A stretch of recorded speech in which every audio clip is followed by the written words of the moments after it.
ഒരേ വേര് ഒരേ തായ്തടി, പക്ഷേ കായ്ച്ചു കിടക്കുന്നത് 10 വ്യത്യസ്ത രുചികൾ. കേൾക്കുമ്പോൾ ഒരുപക്ഷെ നിങ്ങൾക്ക് വിശ്വസിക്കാനായില്ലെന്ന് വരും, പക്ഷേ ഇത് സത്യം തന്നെയാണ്. ഇത് ഒരിക്കലും പ്രകൃതിയുടെ ഒരു തമാശയൊന്നുമല്ല കേട്ടോ. ഒരു മനുഷ്യൻ്റെ കഠിനാധ്വാനവും അതുപോലെ ആ മനുഷ്യൻ്റെ പ്രയത്നവും കൂടി ചേർന്നപ്പോൾ തൻ്റെ വീട്ടുമുറ്റത്ത് മാവിനോടുള്ള ഇഷ്ടം കൊണ്ട് അദ്ദേഹം വിരിയിച്ചെടുത്ത അത്ഭുതമാണ്.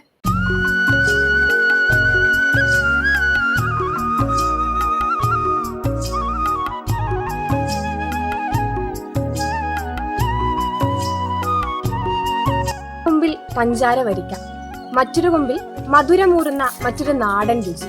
ഇതൊക്കെ വെറും തള്ളല്ലേ എന്ന് പറയുന്നവരോട് മടപ്പുരച്ചാലിലെ ജോണിച്ചേട്ടന്റെ വീട്ടിലേക്കൊന്ന് വന്നു നോക്കണം എന്ന് മാത്രമേ പറയാനാവൂ. ഇന്ന് ജോണിച്ചേട്ടനും ജോണിച്ചേട്ടന്റെ മാമ്പഴ രുചികളും ഉള്ള ആ വീട്ടുമുറ്റത്താണ് ഞങ്ങൾ നിൽക്കുന്നത്. അപ്പോൾ ജോണിച്ചേട്ടന്റെ വിശേഷങ്ങൾ ജോണിച്ചേട്ടൻ തന്നെ നിങ്ങളോട് പറയുന്നതായിരിക്കും. ഇതാണ് അപ്പൊ നമ്മുടെ ആ ഒരു അത്ഭുത മാമ്പഴം എന്നൊക്കെ വേണം നമുക്ക് പറയാം അല്ലേ? ഇതൊന്നുമില്ല, എന്നാലും പ്രകൃതിയിൽ ഇതൊക്കെ ഉണ്ട്. അത് നമ്മള് പരീക്ഷിച്ച് എടുത്തതാണ്. അന്നേരം ഇത് മാവിൽ എനിക്കിത് ചെയ്യാൻ പറ്റുമെന്ന് ആദ്യ കാലത്ത് അറിയത്തില്ലായിരുന്നു. എന്നാലും ഞാനത് പഠിച്ചു വന്നപ്പോൾ എനിക്ക് മനസ്സിലായി ഇത് മാവിൽ വ്യത്യസ്തമായിട്ട് ചെയ്യാൻ പറ്റുന്നത്. ഇപ്പോൾ ഇത് ഒരു മാവിൽ തന്നെ ചെയ്തിരിക്കുന്നതാണ്. ഇത് തിരുവനന്തപുരം ജില്ലയിൽ കണ്ടുവരുന്ന പഞ്ചാര വരിക്ക. തിരുവനന്തപുരം ജില്ലക്കാരനാണ്? ജില്ലക്കാരനാണ്. ഇത് പഞ്ചാര വരിക്ക. ഇത് ഞാൻ കൊട്ടിയൂരിന്ന് ആ വശത്തുനിന്നാണ് ഇത് കണ്ടെത്തിയത്. അന്നേരം എനിക്ക് മനസ്സിലായ പഞ്ചാര വരിക്കയാണ്. അത് നന്നായിട്ട് ഇത് പൂത്ത് നമ്മുടെ കാലാവസ്ഥയ്ക്ക് അനുയോജ്യമാണ്.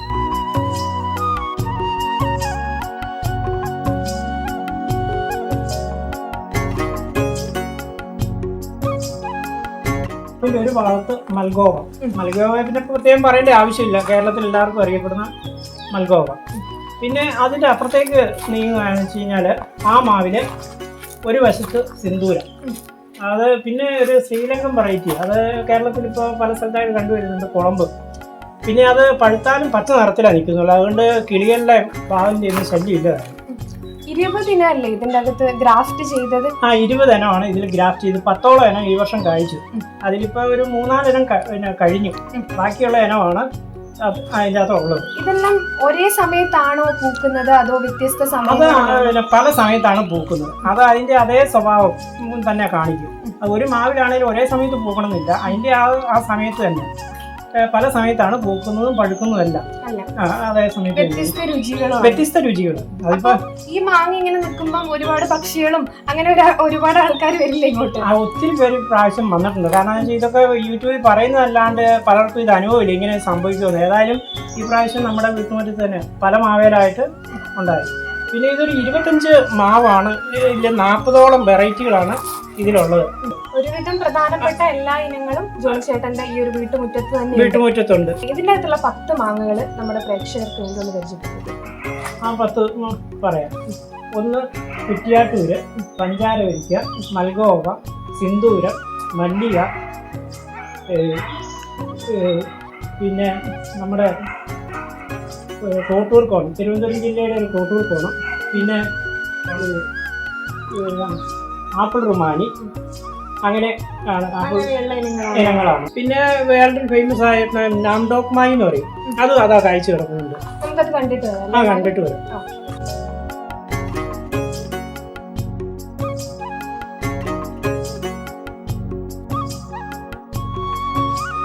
കേരളത്തിൻ്റെ കാലാവസ്ഥയിൽ ഏറ്റവും അനുയോജ്യമായ ഒരു വിദേശ മാവാണ് ബനാന മാങ്ങ, അല്ലെങ്കിൽ മഹാചാനോക്ക് എന്ന അതിൻ്റെ ശരിയായ പേര്. ഈ ബനാന മാങ്ങ എന്ന പേര് പറയാൻ കാരണം ഇത് ഏകദേശം ഒരു ബനാനയുടെ ആകൃതിയിലാണ് ഉള്ളത്, ഷേപ്പിൽ. ഇതിപ്പോൾ നമ്മുടെ കേരളത്തിലേക്ക് അടുത്ത കാലത്തായിട്ട് വന്നുകൊണ്ടിരിക്കുന്നതാണ്. ഇതിപ്പോൾ ഒരു 5-6 വർഷം മുമ്പ് വിയറ്റ്നാമാണ് ഇതിൻ്റെ സ്വദേശം.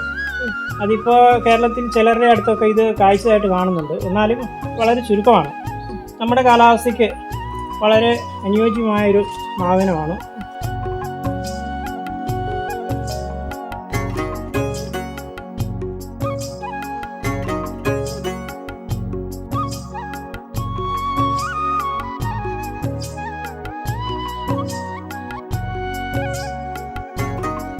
ശ്രീലങ്കൻ വെറൈറ്റിയാണ്, കുളമ്പെന്ന് പറയും. നമ്മുടെ കേരളത്തിൻ്റെ കാലാവസ്ഥയ്ക്ക് ഏറ്റവും അനുയോജ്യമായൊരു മാവാണ് കുളമ്പ്. ഇതിൻ്റെ ഒരു പ്രത്യേകത എന്ന് വെച്ചാൽ ഇതെല്ലാ വർഷം കായ്ക്കും, പുഴുവില്ല, നാരില്ല, ഒരു ആവറേജ് ടേസ്റ്റ് ഉണ്ട്.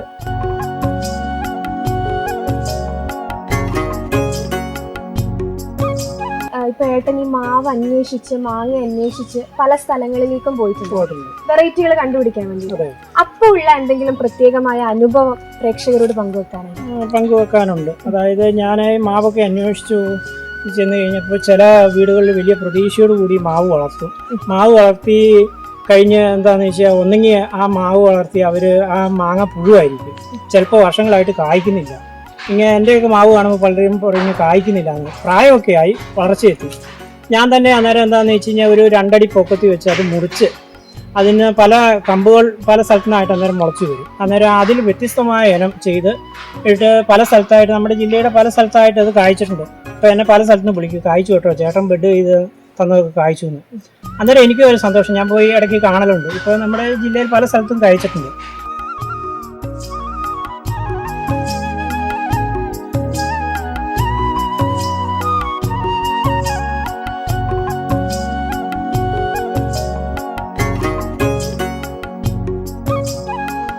ഏട്ടൻ്റെ ഈ മാവൊക്കെ കാണുമ്പോൾ നമുക്ക് തോന്നുന്നൊരു കാര്യമാണ്, നമ്മൾ പണ്ട് മാവ് എന്നൊക്കെ പറയുമ്പോൾ കുട്ടികൾ കുഞ്ഞാലി കെട്ടി ആടാനും അങ്ങനെയൊക്കെയാണ് നമ്മുടെ ഓർമ്മ എന്ന് പറയുന്നത്.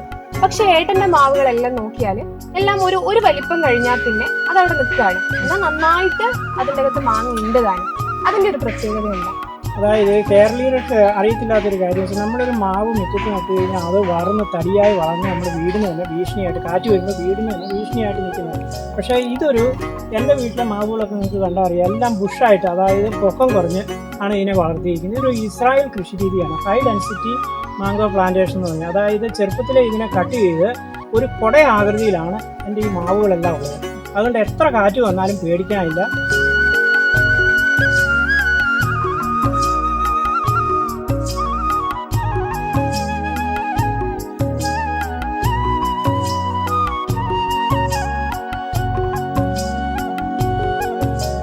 മാങ്ങയുടെ മധുരം നുണയുമ്പോൾ നമുക്ക് ഏവർക്കും മനസ്സിലാവുന്ന ഒരു കാര്യമുണ്ട്. ഇത് ഒരു അത്ഭുതം തന്നെയാണെന്ന് പറയേണ്ടി വരും.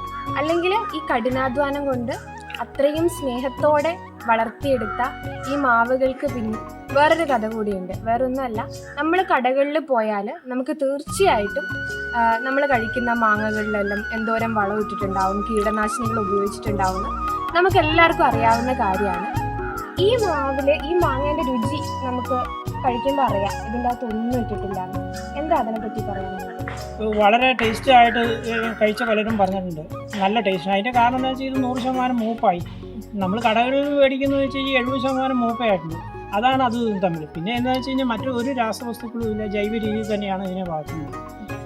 അതാണ് ഈ സാധാരണ കടകളിലും ഇതും തമ്മിലുള്ള വ്യത്യാസം. അതാണ് വ്യത്യാസം. അപ്പോൾ ഈ രുചി അറിയണമെങ്കിൽ നിങ്ങൾ ആരായാലും മണത്തണയിലേക്ക് നമ്മുടെ ജോണി ചേട്ടൻ്റെ വീട്ടിലേക്ക് വന്നാൽ മതി. കാരണം അത്രയും സ്നേഹത്തോടെയാണ് ജോണി ചേട്ടൻ നമുക്കിത് തരുന്നത്, നിങ്ങൾക്കും ഇത് തരാൻ പോകുന്നത്. ഇനി എല്ലാ വർഷവും ഇനിയും ഒരുപാട് ഇങ്ങനെ കൃഷിനെ സ്നേഹിക്കാൻ പറ്റട്ടെ. ഇപ്പോൾ 10 എന്നുള്ളത് അടുത്ത വർഷം ആകുമ്പോഴത്തേന് ഇനിയും കൂടട്ടെ എന്ന് ആശംസിക്കുകയാണ്. അപ്പോൾ താങ്ക് യു. ഓക്കെ.